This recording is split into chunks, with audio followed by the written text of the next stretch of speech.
सुलोचना ताई। कैसी है तू? बस ठीक ही हूँ। सुलोचना ताई कैसी हैं आप? अभी काफी ठीक हूँ, आप कैसी हैं? ताई मेरा हाल तो बस पूछो ही मत। ये मानव की बहन है ना, उसको झेलते झेलते मेरी तो कमर ही टूट गई है। वो कम थी कि अब मेरा बेटा भी मानव का भक्त बनकर फिर रहा है। अच्छा है ना, देर से ही सही लेकिन उसे अच्छी संगत तो मिली।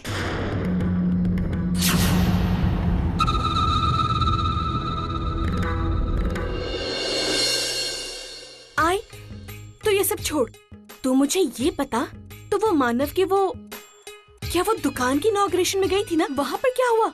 अरे गई थी ना, काहे की दुकान, छोटी सी टपरी थी, इतनी छोटी, यानी यहाँ से शुरू होती है और यहीं खत्म हो जाती है।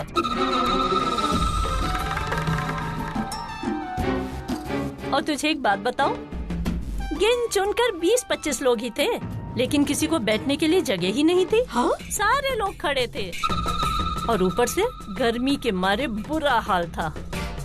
क्या करें, मानव जैसे इंसान से और उम्मीद भी क्या की जा सकती है।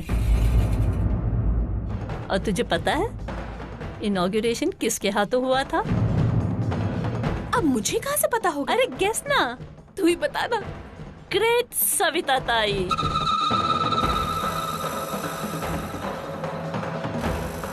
किसी भी बिजनेस की इससे बुरी शुरुआत और क्या हो सकती है। सुलोचना, अरे वाह भाई वाह, कितना मजा आया, क्या बताऊं तुम्हें मैंने बहुत मिस किया। अरे अपने दामाद की कामयाबी देखने के लिए तुम्हारा वहाँ होना बहुत जरूरी था। मंजू चलना, मुझे फ्रेश होना है। आहा, तो चल अंदर मेरे साथ चल।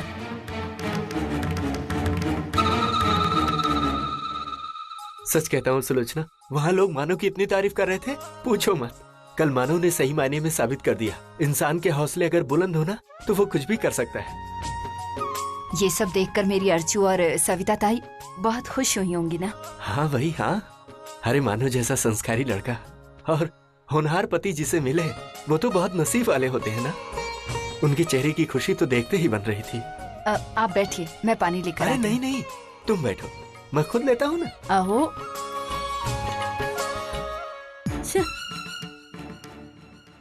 बैठ अभी। चल आजा।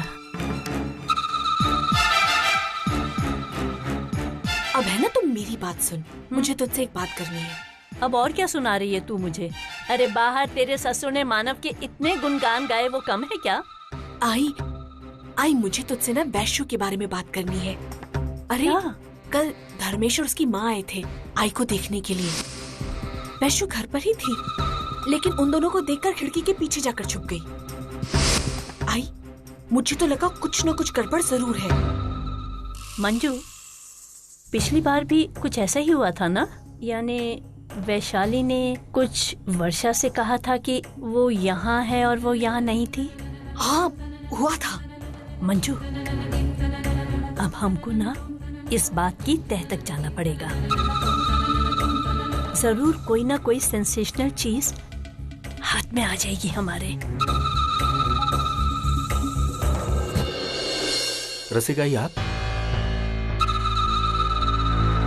क्या बातें चल रही हैं? हाँ नहीं विनोद, ऐसे कुछ खास बात नहीं चल रही है।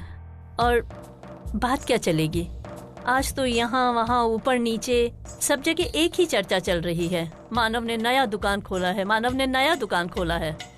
मैं तो उसी के बारे में मंजू से बात कर रही थी।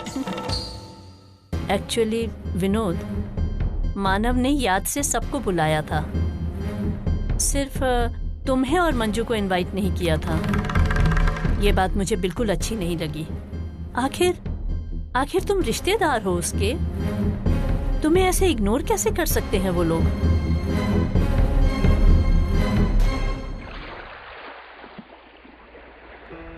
नमस्ते काकी। नमस्ते। अरे आओ बेटा। अरे कैसे हो बेटा तुम दोनों? जी बिल्कुल अच्छे हैं। सतीश, वर्षा, तुम लोग इस तरह अचानक? बस काकी यहीं से हम जा रहे थे तो हमने सोचा आपसे मिलते हुए चले। आपकी यात्रा कैसी रही? बहुत अच्छी। और वर्षा, मैंने वहाँ हम सब के लिए दुआ मांगी है। और देखना वो दुआ जरूर काम करेगी।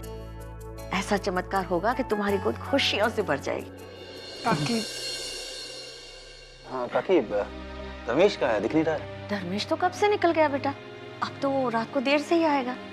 किसी खास काम से गया है क्या? अरे नहीं नहीं बेटा, वो क्या है ना कि वैशाली मुंबई में नहीं है ना, तो उसने अपने आप को काम में व्यस्त कर लिया। सुबह जल्दी जल्दी निकलता है, रात को देर से आता है। वैशाली मुंबई के बाहर गई है? कहाँ गई है? अरे वो तो कोल्हापुर अपनी सहेली की शादी में गई है ना। अच्छा, कोल्हापुर? उसने तुम्हें नहीं बताया? नहीं एक्चुअली वो भूल गई होगी। वैसे कब गई है वो? तुम लोग जब श्रीरंगपुर से लौटे हो उसी दिन से गई हुई है। अब तो 2-3 दिन में वापस भी आ जाएगी। अच्छा, एक्चुअली काकी हमें मालूम नहीं था इस बारे में, तो इसलिए। आपको किसने बोला? धर्मेश ने बताया मुझे। ओके ठीक है, तो हम चले? हम? अरे बेटा कुछ चाय नाश्ता वगैरह? अरे नहीं काकी, आइंदा जब धर्मेश वैशाली दोनों होंगे ना तब आएंगे आराम से। हाँ काकी, और थोड़ा सा काम भी है तो फिर कभी आते हैं। ठीक है बेटा। अच्छा थैंक यू। श्योर।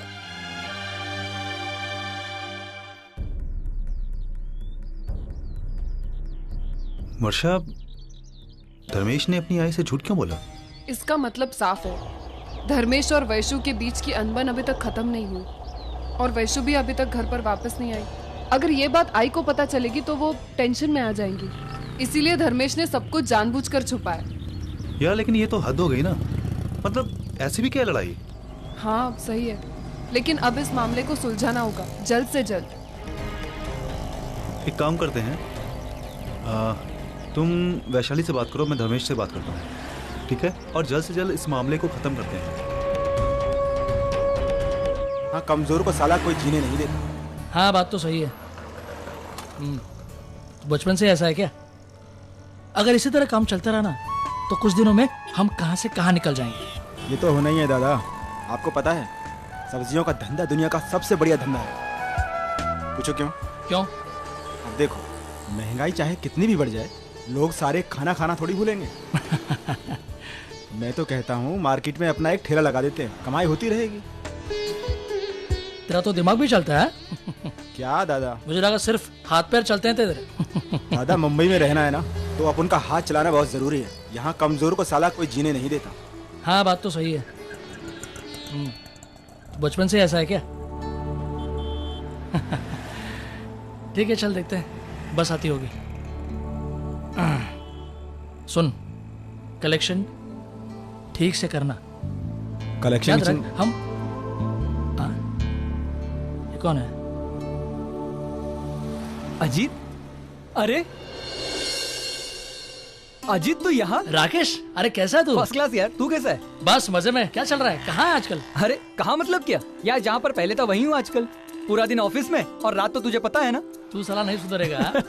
तूने सुधर कर देख लिया ना, तुझे क्या मिला? वैसे कर क्या रहा है आजकल? कुछ नहीं, छोटा मोटा काम चल रहा है, मतलब पैसे इंटरेस्ट पे देना वगैरह। पैसे? क्या बात कर रहा है, 10-15 पेटी हमको भी दिला दे। अरे यार तू भी मजाक कर रहा है। क्या कर रहा है यहाँ पे? नहीं कुछ नहीं, जरा पैसे वसूली करनी है। एक काम कर, पैसे से बाद में वसूल कर लेना। चल अड्डे पे बैठते हैं। अरे नहीं, आज ने थोड़ा सा काम क्या है। यार अजीत यार, इतने दिनों बाद तुझसे मिल रहा हूँ, तू मना कर रहा है। अरे चल ना। पुराने हो गए यार। अरे चल ना, सब छोड़ यार। अच्छा ठीक है चलते हैं। हाँ। एक मिनट। अरे शिबू, ये शिबू है, ये राकेश है मेरा दोस्त। दादा बड़ी सही कार है। गाड़ी तो अच्छी है। अच्छा सुन, ये पैसे मानव को दे देना, बोलना बाद में फोन करूंगा मैं। हाँ टेंशन नहीं दादा, वसूली ठीक से करना। और सुन, संभाल के जाना, ज्यादा अमाउंट है। चिंता मत करो, मैं हूं ना। बाद में मिलते हैं। ठीक है दादा।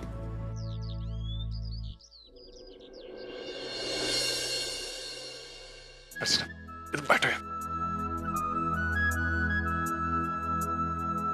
Thank you. किस लिए? आज तुम्हारी वजह से मुझे इतनी ज्यादा खुशी मिली। अगर तुमने नहीं कहा होता कि आई के हाथ से उद्घाटन कराओ तो ना ही मुझे इतनी तसल्ली मिलती और ना ही इतनी खुशी। तुमने उनका चेहरा देखा था, वो कितनी ज्यादा खुश थी और बेटे के लिए कितना ज्यादा गर्व था उनके चेहरे पे। हाँ मानव, और आपकी आंखों में खुशी के आंसू भी देखे। पता है मेरी आई हमेशा कहती है कि मुस्कुराहट भले इंसान को जोड़े ना जोड़े, लेकिन आंसू इंसान को एक दूसरे से हमेशा के लिए जोड़ देते हैं। आज आई, बाबा, आप सबकी आंखों में आंसू थे और उन आंसुओं ने एक टूटे हुए परिवार को फिर से जोड़ दिया। मानव, लेकिन कभी कभी मुझे लगता है कि मेरी वजह से आपके और आई के बीच में बहुत सारी। कभी भूल के भी ऐसा सोचना मत, ये सच नहीं है। अर्चना, तुमने मुझे प्यार करना सिखाया, रिश्तों के सही मायने सिखाए, और तुम मेरे और आई के बीच में नहीं हो। अरे तुम तो मेरा हाथ पकड़ के सही रास्ते पे ले जाते हो। तुम कभी भी ऐसा मत सोचना अर्चना।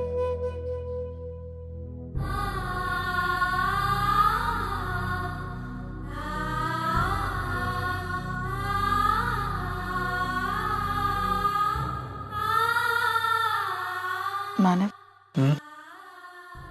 मुझे डर लगने लगा है। किस बात से? अपने आप से। मानव, इंसान बहुत अजीब होता है। खुशियां बहुत मुश्किल से आती हैं, लेकिन फिर भी इंसान को उसकी आदत हो जाती है। और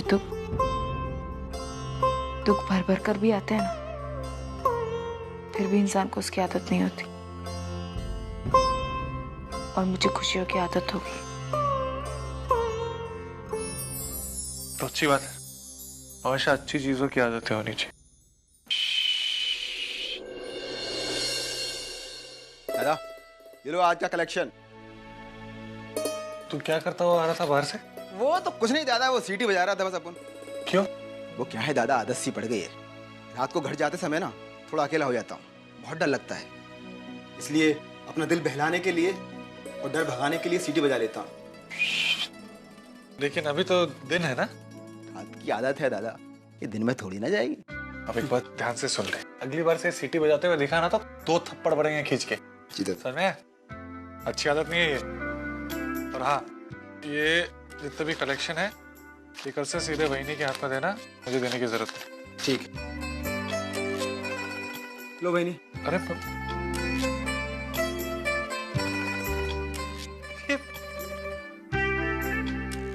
अच्छा अर्चना, ये सारे पैसे गिन लेना और ये दुकान की चाबी इसे भी अच्छे से रख दो।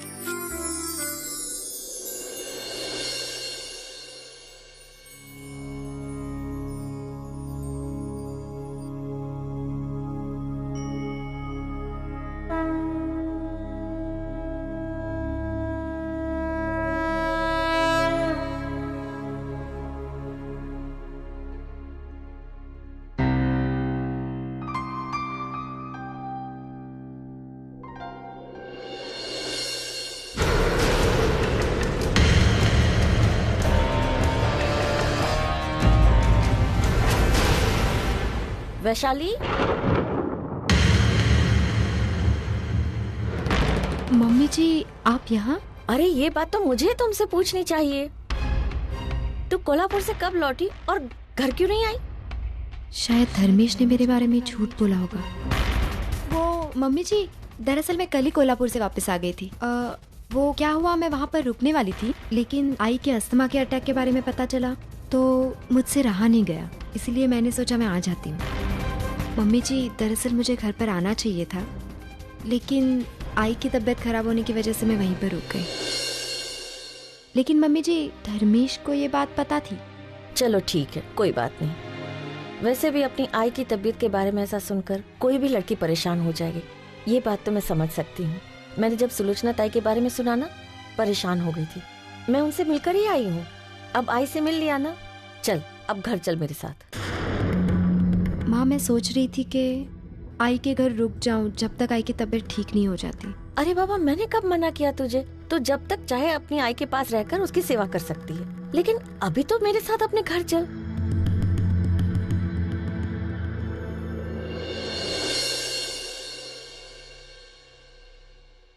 ताई,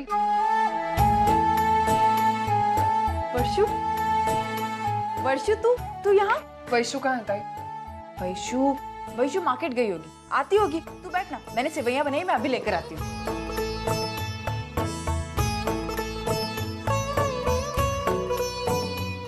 खा के बता। एक मिनट ताई, ये सब क्या है? मतलब जब मैंने तुझसे पूछा कि वैशु कहाँ पर है, तेरा जवाब होना चाहिए था कि वो अपने घर पर है, लेकिन नहीं। इसका मतलब वो यहीं पर रह रही है। जब से हम श्रीरंगपुर से लौटे वो यहाँ पर क्या कर रही है? क्या हुआ है? नहीं वैशु, ऐसी कोई बात। ताई, तूने हमेशा हमें हालातों के साथ समझौता करना सिखाया, रिश्तों को जोड़ना सिखाया, तो फिर आज क्यों वैशु को समझा बुझा कर तू उसके घर वापस नहीं भेज रही है? क्यों उसकी गलत हरकतों को बढ़ावा दे रही है तू? देख वैशु, मैं तो फिर बता क्या प्रॉब्लम है? क्या हुआ है धर्मेश और वैशाली के बीच? वैशु वो ताई प्लीज देख, झूठ मत बोल, क्योंकि मैं जानती हूँ तू कभी गलत चीजों को बढ़ावा नहीं दे सकती। और मैं ये भी जानती हूँ कि वैशु और धर्मेश के बीच में जो कुछ भी हुआ है वो कोई छोटी मोटी बात नहीं है। जरूर कोई सीरियस प्रॉब्लम है जो वो तुझे बता सकती है, लेकिन मुझे और आई को नहीं। नहीं वैशु, ऐसी कोई बात नहीं। वैशु ने मुझे कुछ नहीं बताया, वो तो सारी बात मुझे पता चल गई। लेकिन इसका मतलब ये नहीं कि मैं तुझे सच बता दूंगी। लेकिन क्यों ताई? क्योंकि इसलिए कि ये वैशु की जिंदगी है और उसे लगा कि ये सारी बातें वो मेरे और मानव के साथ ही शेयर कर सकती। और अगर तुझे इतना ही जानने का शौक है तो तू जाकर वैशु से बात कर ले। मुझसे जिद मत कर, क्योंकि मैं तुझे कुछ नहीं बताऊंगी। ठीक है ताई, मैं जाकर वैशु से ही पूछती हूँ।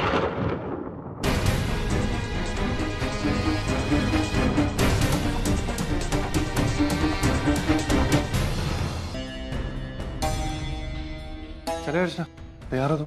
नहीं मानव पता नहीं वैशु कहाँ चली गई। मैं उसे कब से ढूंढ रही हूँ, कहीं मिल ही नहीं रही है। वैशु कहाँ जा सकती है? अब आई क्या कर गई होगी? नहीं मानव, मैंने वहाँ पे भी फोन करके देखा लेकिन वो वहाँ नहीं है। अरे तो उसको फोन पे ट्राई करो ना। मानव उसे कब से फोन कर रही हूँ लेकिन उसका फोन ही नहीं लग रहा है, पता नहीं क्या हो गया है। अच्छा तो तुम घबराओ मत, हम लोग चल के देखते हैं। हाँ मानव चलिए।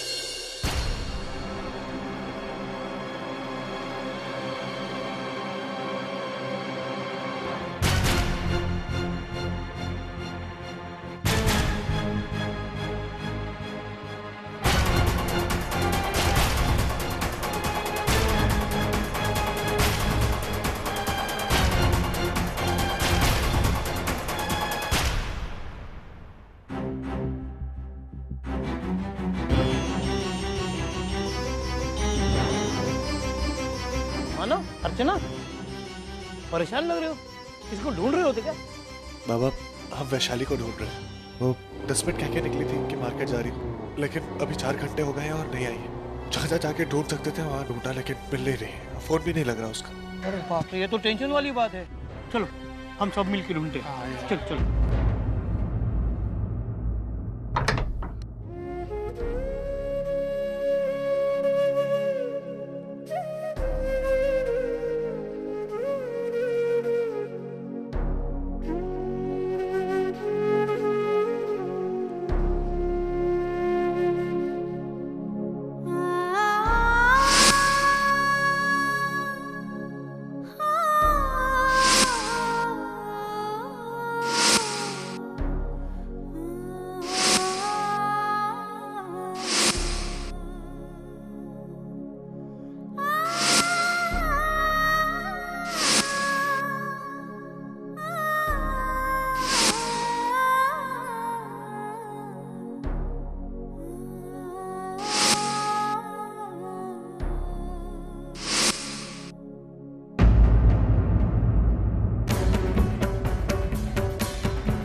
माधुरी का है, इसका मतलब वो यहाँ आई थी।